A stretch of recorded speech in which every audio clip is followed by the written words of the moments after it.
Welcome to the Tech Sales Funnels podcast, where we dive deep and answer the ultimate question: how did you hack into tech sales? Each week, we bring you inspiring stories, proven strategies, and insider tips from top performers who've cracked the code to break into tech sales and thrive.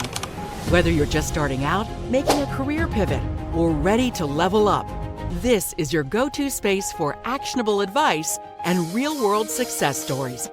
Let's crack the code together, because hacking into tech sales isn't just a dream, it's your next move. Now with your host, the founder of Tech Sales Funnels and the tech sales hacker himself, Dayvisson da Silva.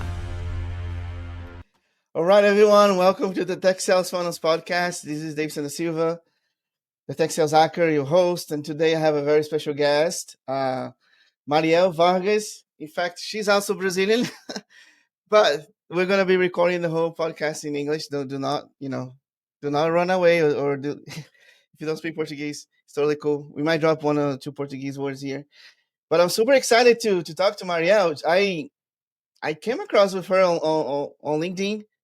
She, I believe she was a post or something. I just reached out to her and we connected, and since then we're now virtual friends. We never met in person, but I'm super excited to interview her today. Welcome, Mariel.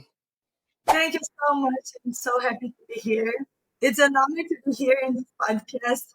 And it's so cool, the power of network, right? We have never met in person.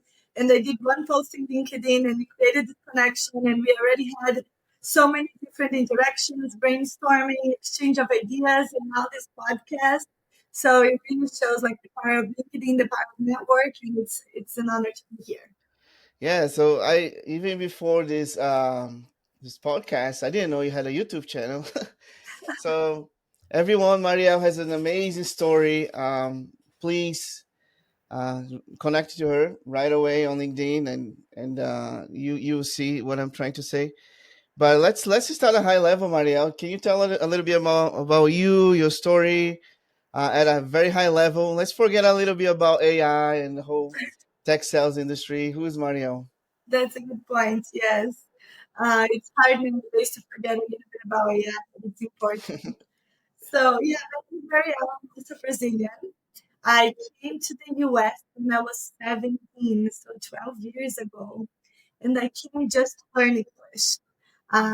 But when I got here, I got really impressed on all the educational system that the US had, and I decided to start applying for colleges and universities.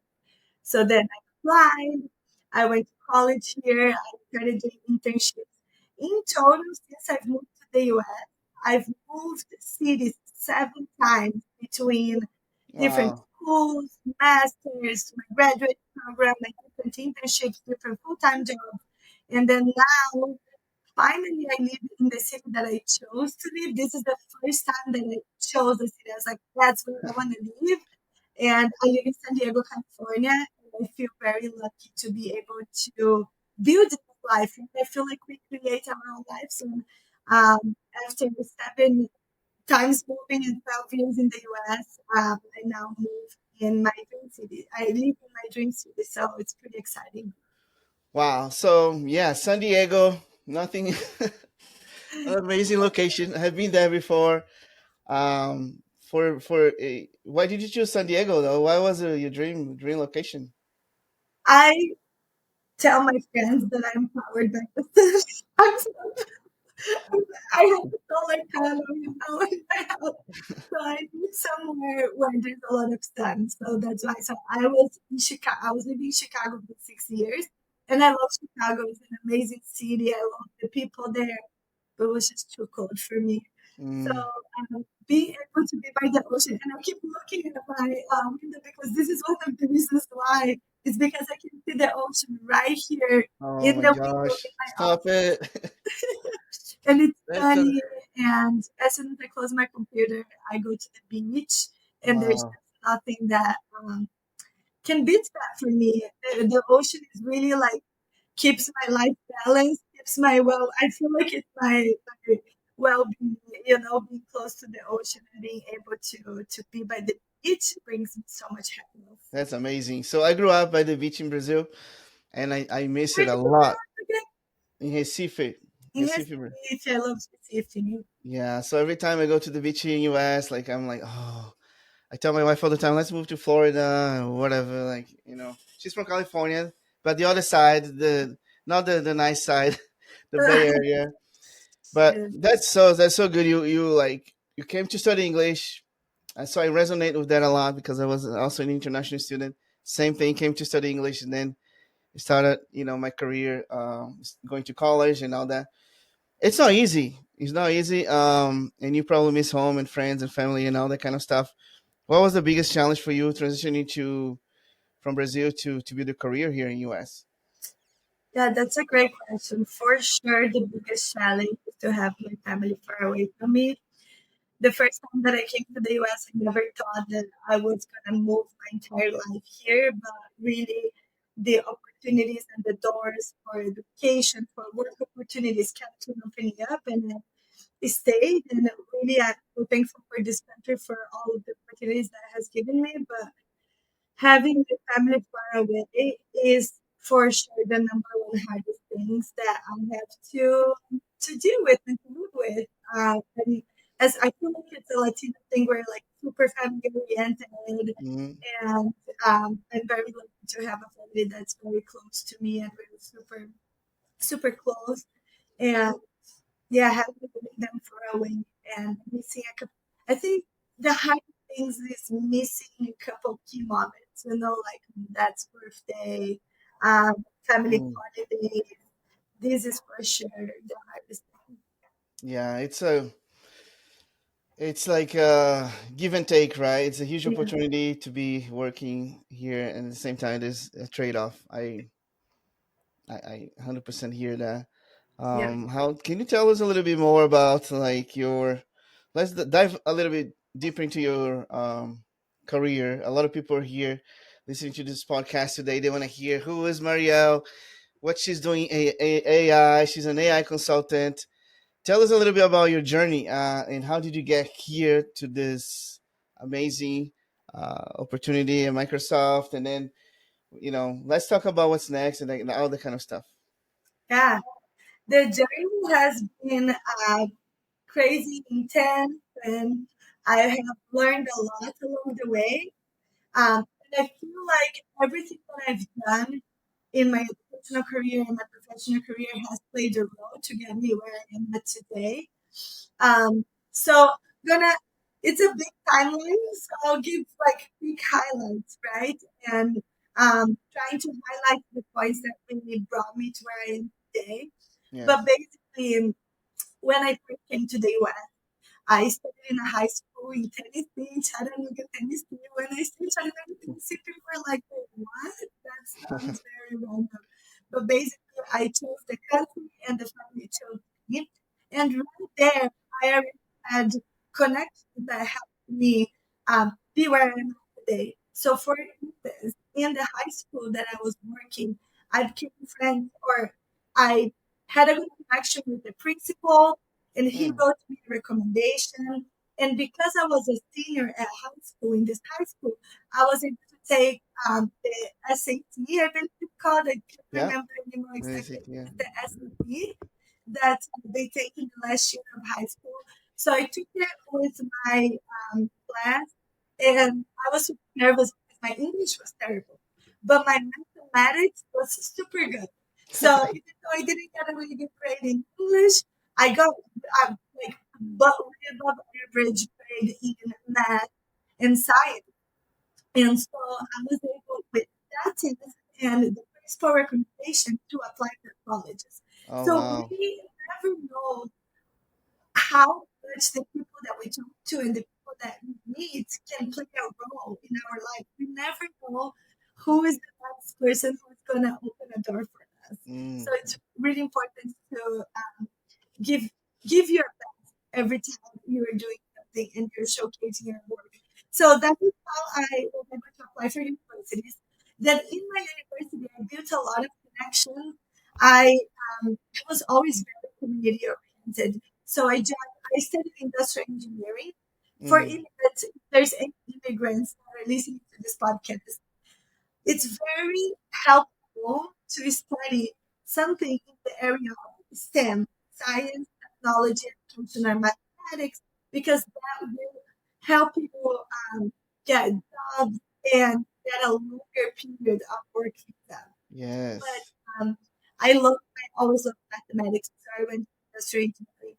I joined the Institute of Industrial Engineers as the VP of events. So I was doing all of these events, and I was invited to be the president of the honors side of industrial engineering. That opened a lot of doors for me because Mm. I was the one planning our industry night. So I was the one bringing companies and recruiters to talk to students. So I Wow. basically had every recruiter contact that was to my university. Then um, it was not easy to find my first internship. Of course, it's never easy, but I had an extra role, an extra layer. I needed the company to sponsor my work visa. So it Mm. was an extra layer. Um, but when I finally got it was when I received a fellow for a big conference in Miami. Everything paid. I Wow. went to this big conference and it was amazing. And there I met one manager from Kellogg Mm. that he saw my resume and he was like, "You are the perfect candidate for our IT internship." And I Oh, had never thought about working in IT. I was like, really engineering. I thought I was going to be doing like interesting. quality control. And he was like, your innovation background is great for this. You're going to learn everything about uh, design challenge, and how to innovate faster. And I was like, oh, okay, interesting. So you Wow. see, like you never know where the next opportunity is going to be. If I wasn't involved in those communities, I was probably not going to get the fellowship, probably not going to meet that manager that really opened the door of Kellogg's to me. So then that was the first internship. I went back there for 2 summers, and then they hired me full time. Wow. And working in IT at Kellogg is really where I figured it out my passions. Because I started within IT governance, which was what I was working. I started learning about technology deployment and change management, Mm. and I fell in love with it because it's really working, understanding people's mind. Because basically, the principle of change management is what's the strategy, right, behind the implementation that we're going to do in each company, and how to make people go along with you in Adapt. that change journey, right? Yeah. And I didn't know anything about change management when I was in college, and I fell in love with it in the day to day. And I started working uh, with Kellogg and implementing Microsoft technology. Interesting. Okay. Yes, and that's when the world of Microsoft opened up Oh. for me. And I was Oh, like, wow. wow. And I remember I became like the number one fan of Microsoft. They would send me to conferences, and I was always so amazed and so engaged. And every time I went to a conference, I came back and I was just so excited about everything I learned. I remember one time they sent me to one of the major Microsoft conferences, Mm. which was Microsoft Ignite. And they Yeah. sent You know. me and a couple other people at Kellogg. But when I came back, I was just so excited. I was like, oh my God, I did all of this. And then the CIO, she told me, why don't you present everything you learned to the entire department? So Wow. sometimes your passion, it speaks a lot louder than Wow. anything else. She saw my passion, and I remember that was a mark for me at Kellogg, a milestone, because I presented in front of the entire IT department about what I had learned in Ignite. And I I had I wasn't full time already. I was not an intern anymore, but I was like really early in my career, so that was a big milestone. That's And then amazing. yeah, Wow. So and from two internships to a full time offer. International students listen to this. Oh, this is a masterclass of how to get a job. It's so hard, and then you have to get the OPT. That's the and graduating in STEM. You get like a 3 years, I believe. yeah, Um, so a lot of nuggets here, and a lot of people don't think about those things because they don't have to go through the entire immigration process, right? But that's a Yeah. very unique career right there, all the way to Microsoft. So I'm assuming already that because you're so passionate about Microsoft at Kellogg's, and then you start networking at Microsoft, and what happened next? Like, how did you end up on your dream job at Microsoft? Can you tell us a little bit more? How did you hack into Microsoft? How did you get that job? Yes, yes, and it's actually a very interesting story, and it goes back to the that phrase that I said in the beginning that we never know who is going to be the person to open the next door for you in your Mm, life. So I started growing this technology community inside of Kellogg's because I saw the gap, right? We needed a community to really be able to have a very robust implementation project for every technology. And I started growing this community inside of Kellogg, and I started working with a lot of Microsoft people. And I worked with one CSM at Microsoft, and I loved working with her. I loved her style, but she left the account very quickly. So she only worked with me for 2 months. And mm, she left, like Microsoft has a lot of rotation, so she left. And I didn't wait, I had her on LinkedIn, but I did not talk to her for 2 years. We only had a 2 month project. That's it. wow, So that's what I was saying. Like, make sure you never know who's gonna be the person. And then she messaged me on LinkedIn 2 years later. And she wow. said, Mariel, I don't know if you remember me, but I became a director at Microsoft and I think you should apply to my team. And I was like, wow, like I I do remember you. I remember it was short, but I just love to work with you. And I was not looking for a new job. It was actually during COVID, and I was Mm, actually very frustrated because Kellogg was going to send me to England mm, for a new project, but because of COVID, that got shut off. So I mm, was like, this thing that I was, my expectation had built up, it was going to be the next step in my career. That was that changed. So when the Microsoft opportunity came up, I was like, wow, this is the best possible next step in my career. And it wow. was such a natural transition. When I told Callum that I was moving to Mm, Microsoft, they were like, when we told them, oh, I am going to another company, they were like, is it Microsoft? Because I was so passionate about my work and my yeah. implementation projects. That was just a very natural transition. Um, I applied to the role, and one thing that I always tell people when they ask me, "How did you came in? How did you got into Microsoft?" And I always tell them, let your passion shine through and let your most authentic self out there. Because really, in the interview process, from my experience, what I felt is that they were trying to see if I was a good fit for the Hmm. company. And it's really important for you to just make sure you're passionate. Your passion is shining through, and you're not trying to be somebody that you're not.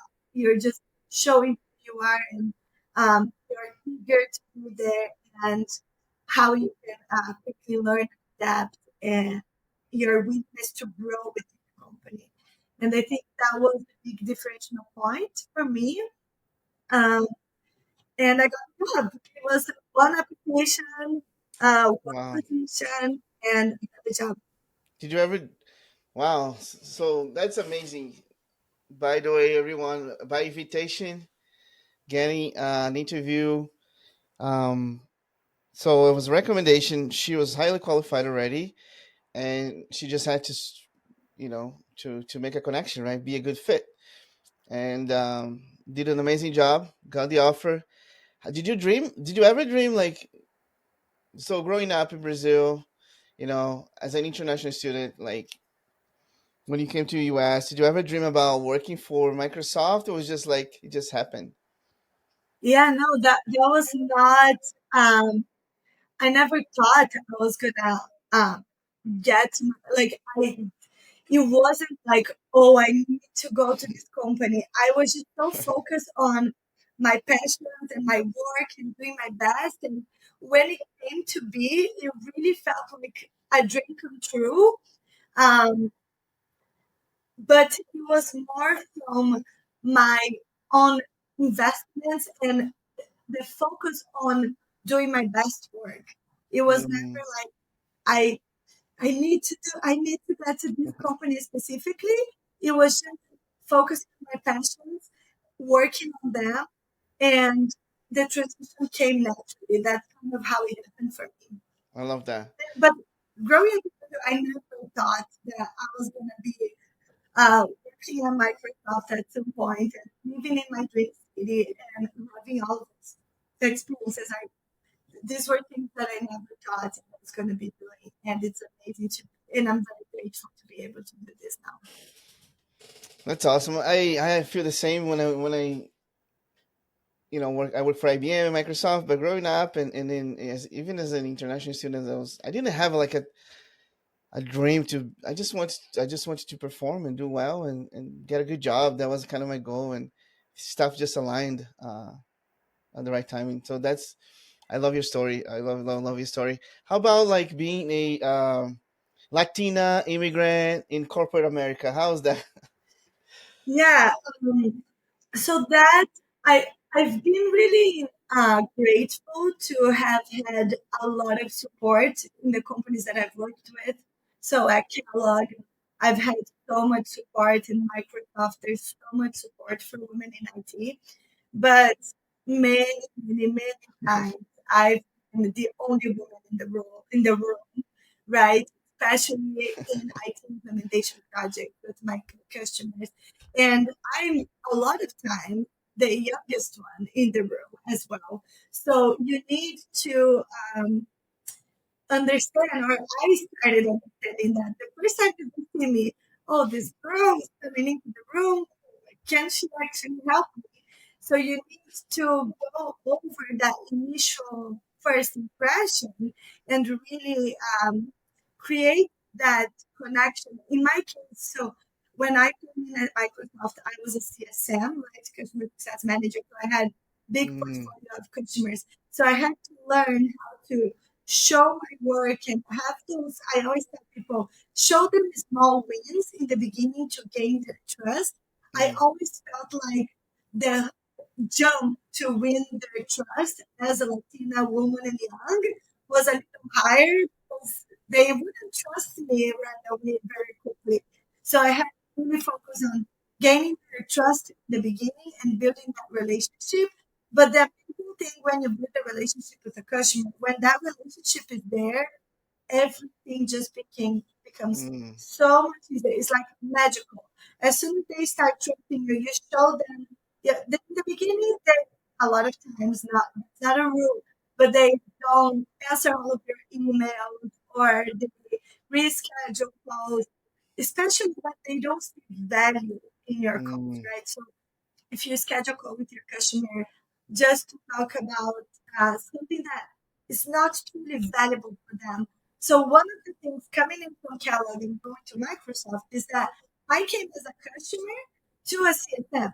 So I knew mm. the conversations that I had with CSMs that had been impactful to me. Interesting. So when I Yeah. was a CSM, I wanted to make sure that every time I set the customer in front of me, they were getting value because everyone has a big, like a busy agenda, right? So I always did feel like the jump to gain their Wow. was a little higher, but when I was able to gain the trust, the magic is just amazing. Like it's really magical how the work just starts flowing. It's all about the relationship. At least in my field and my experience was always about the relationship that I was able to build with these customers. No, man, I forgot to make that connection that you were a customer, then you became the CSM of multiple customers, and that experience itself is just gold, right, for Yeah, Microsoft. Like yeah. amazing. Do you um so let's shift a little bit here. Like I know you recently went through like a really hard challenge. I will let you talk about that and Yeah, how did you turn around, right? Like that's been amazing. So if you can share that experience with us, it'll be like a masterclass for people going through the same. yeah, no, thank you. Yes, so this is the latest development in my life. Um, And it's crazy how life always teaches new things, right? And here I am living my dream city, having working in my dream company, and then life has ups and downs. So one day, July 2nd, Microsoft had a massive layoff wave, 9,000 employees, and my role got eliminated. And that was a big punch in my stomach. It was just something I was not expecting. It came out Wow. of nowhere. And as an immigrant, I had extra layers that I had to deal with, right? So with um, as an immigrant, you have 2 months to find another job. But Microsoft gave me 2 more months. So basically, I had 4 months to find another job. If not, I would need to leave the country. So you are Oh, here wow. like for 12 years, living your life, and then out of a sudden, you have 4 months before you have to leave the country. Leave, like, this is my house. Like I had just moved in April. Like, how do you leave everything behind? What do you do? So it was a very stressful moment. But Mm. one thing that I learned and that I've been learning all until now, I'm still in the process, is do everything you can do and deal with the present moment. Because if you keep on thinking on, oh my God, it's 4 months, it's gonna approach, the Mm. anxiety is gonna build up and you're not gonna be able to take the steps to actually get things done. So I mapped out, okay, what do I have to do? First thing that you have to do is deal with the layoff. There's a lot of paperwork. You need to read yourself the packet. You need to understand. There's a lot of steps that you have to do. So first step is that. And then I talked to my manager, I talked to everyone I could at Microsoft and how they could help me. So I started mapping where I want to go next. So I took Mm. one day to really understand. And I hadn't done that exercise in a long time to understand where do I want my career to go. And then when I had that very clear on my mind, I did a post on LinkedIn about my layoff. And in the same post, I told them I'm looking for positions in these areas. And I Mm. linked my resume and a couple of the things and projects that I had done. So I put in my LinkedIn channel, I put in articles that I had posted, I put everything in one kind of website link, summarized, posted on LinkedIn, said I had laid off.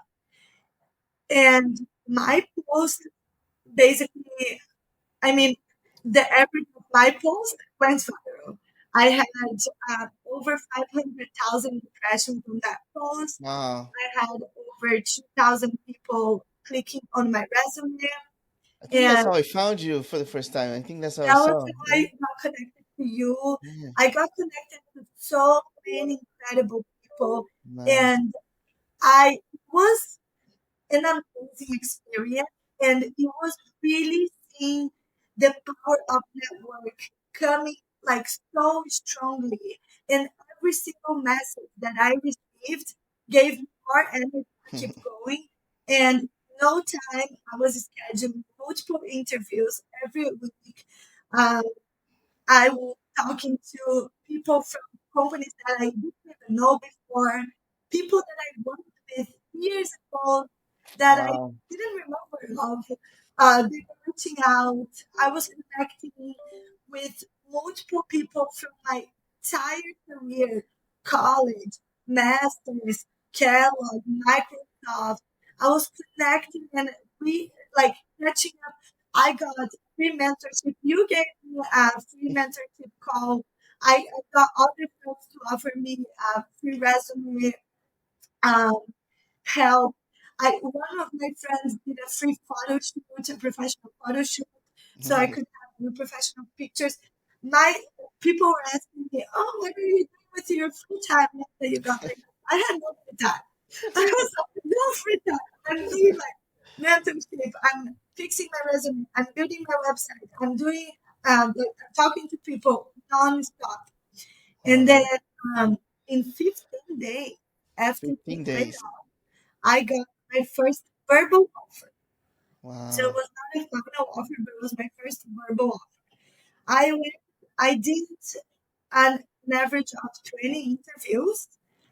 Um, Wow. I, yeah, in 1 month and a, or 2 months. When did I sign? I signed it up. Yes. When did, it was like um 2 months, or yeah, close to 2 months after being laid off.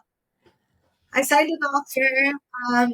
I'm very excited. Wow. It's a smaller company. It's called CAI, but um, I am so excited about the growth opportunity in this role. It's a better pay. It's a more senior position. And I am the first AI consultant in this company. So there's a lot of Wow. to build. Amazing. I am going to report to the VP of AI solutions, and he wants my help to build this AI consultant team. So it's a lot of room for growth. Um, I see a lot of opportunities to really grow my leadership skills. And I can't wait to get started. I'm really so excited. And it's a big step in my career, something that when I got laid off, I didn't think it was going to happen. I just Wow. was like, I just need a job, right?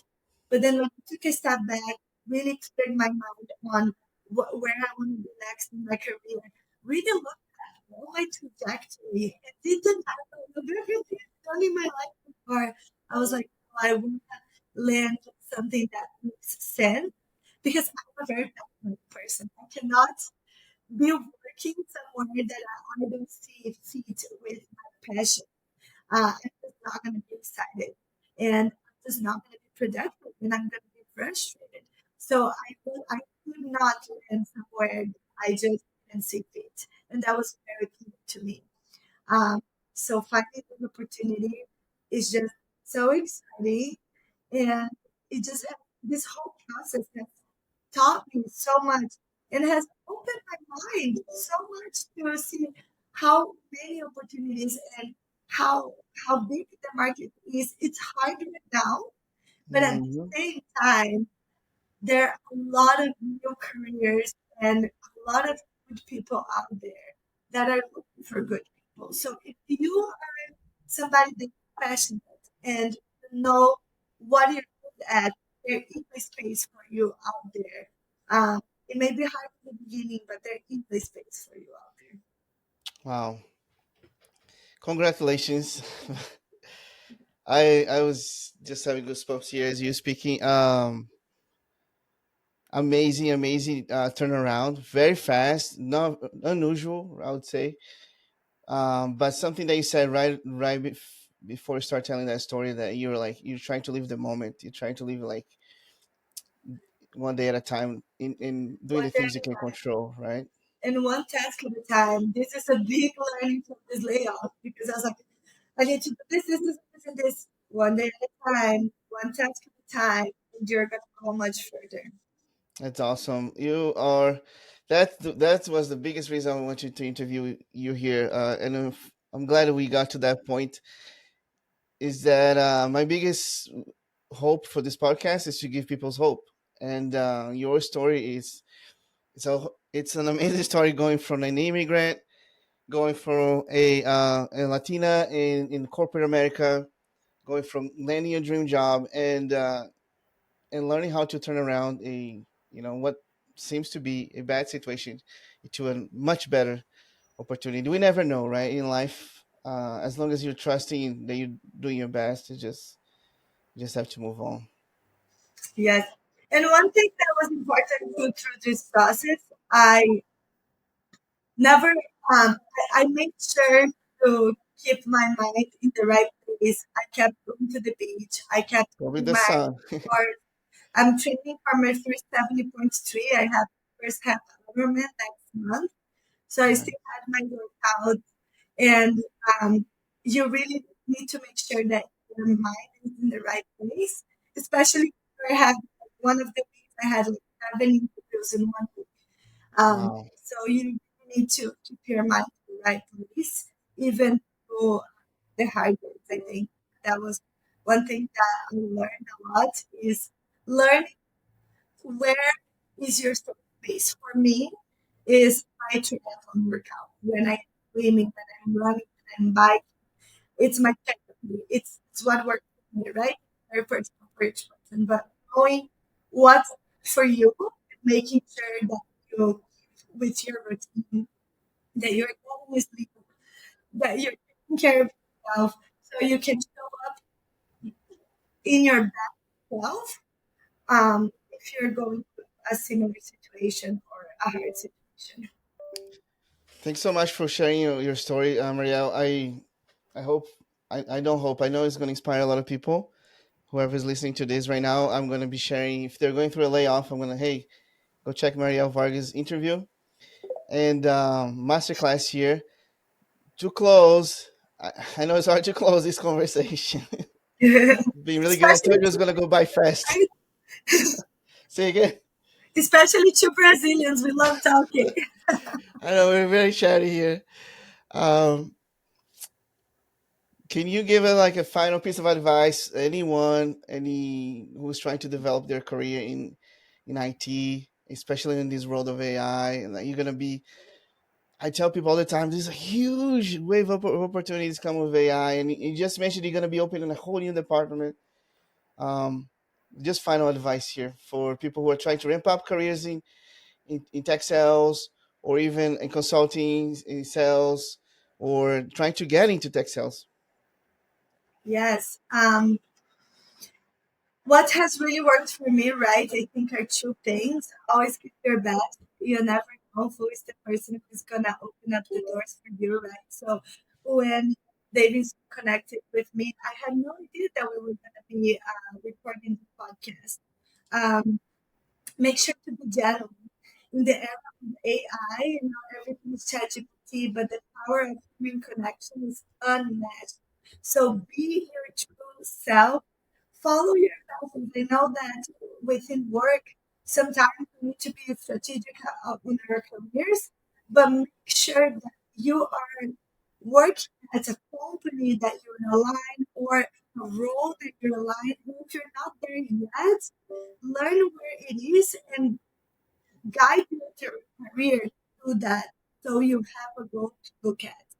And then finally, build your personal brand. I feel Mm, like for me, storytelling has been a um, very important piece in this journey because being able to tell my story was what brought the network and connected me to the right people that brought me this amazing opportunity that I have right now. So we the power of network is unmatched in our personal lives, in our professional lives. So make sure you are telling your story and you're building your personal brand and you're making those connections. The connections that you make, especially in your professional life, especially if you're going through a layoff, the network changes everything because the roles that are applied without a personal connection didn't never end mm, without a connection. Yeah, it's really hard to get in this specific case of the layoff. But really, the general advice here is make sure you know the power of networking in the professional world. Build up your LinkedIn, make a post a month at least. And this is advice for myself. I need to get better at that. But yeah, your personal brand and tell your story. I love it. Wow. Thank you so much, Marielle. Amazing story. Um, do not forget to build your personal brand if you want. This is a must, especially in this era of AI where everything now is mudded. You don't even know who's real, who's not. That's the time. There's no hiding behind, your personal brand, your life, your story. Congratulations, Marielle, on your new journey. Super excited for you. Yeah, thank you. Can't wait to see the things you're gonna do, right? Yeah, thank you. I That's really awesome. appreciate you. I really appreciate you having the time for me to come here and speak. And yeah, I can't wait to you go. You are super focused on everything you do, and it's amazing to see everything you're doing. So I'm super excited to see this episode, but also all the future episodes that you put out there. Thank you so much. And that's all for everyone today. Mariel Vargas, go connect with her on LinkedIn, and I'll see you in the next episode. Thank you so Yeah, much. and one last thing, if you felt um, if you connected with my story, if you related with my story in any way, and you think there's something that I can help you, please don't be shy. Reach out to me on LinkedIn. I'll be more than happy to help anyone going through a situation I like love mine. that. I love that.